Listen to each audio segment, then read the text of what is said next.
In this video, we're going to look at the edge-to-edge feature using Place 2 pins.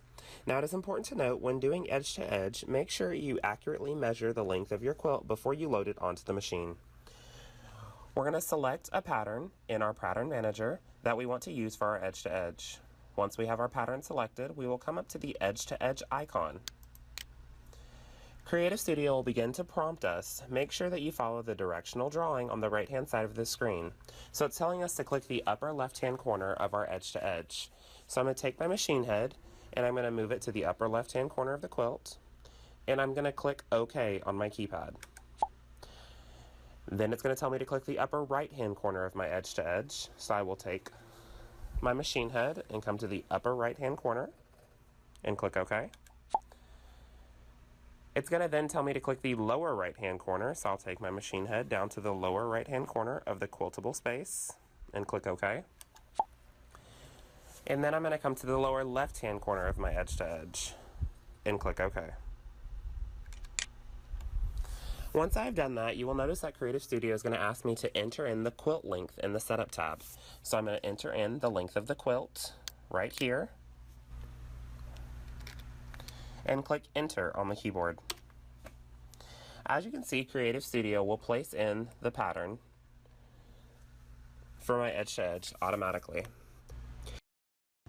Now we are using the end of set method, as you can see right here in the registration section. Before we can start quilting, we can come over here on our right-hand side of our Setup tab and look at the repeats and rows, and we can adjust those if needed. So if we want to make the quilting a little bit more dense, we can left-click on the plus sign on our repeat section, and you can see that Creative Studio is going to automatically go in and shift up those repeats to make them more dense as I've requested. Now, as you can see, the rows will take care of themselves, so normally you just have to play with the repeats and figure out what density that you would like them to be at. Also, if you have any spacing issues in your rows that you want them a little bit closer together, you would come in and do a negative vertical spacing to bring them closer together.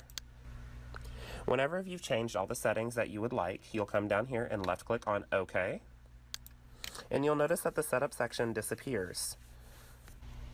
Whenever you're ready to start quilting, just left click on Start Quilting and the machine head will move to its desired location.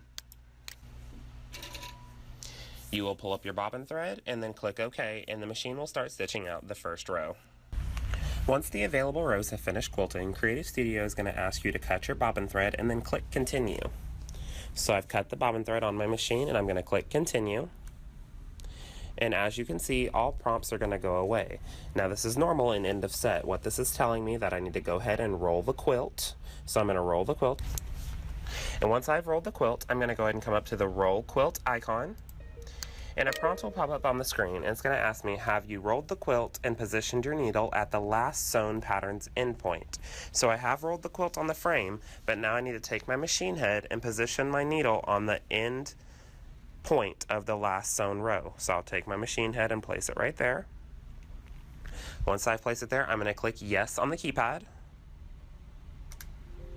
And as you can see, Creative Studio has moved up the previous pattern that I quilted, and I can go ahead and start quilting my next row.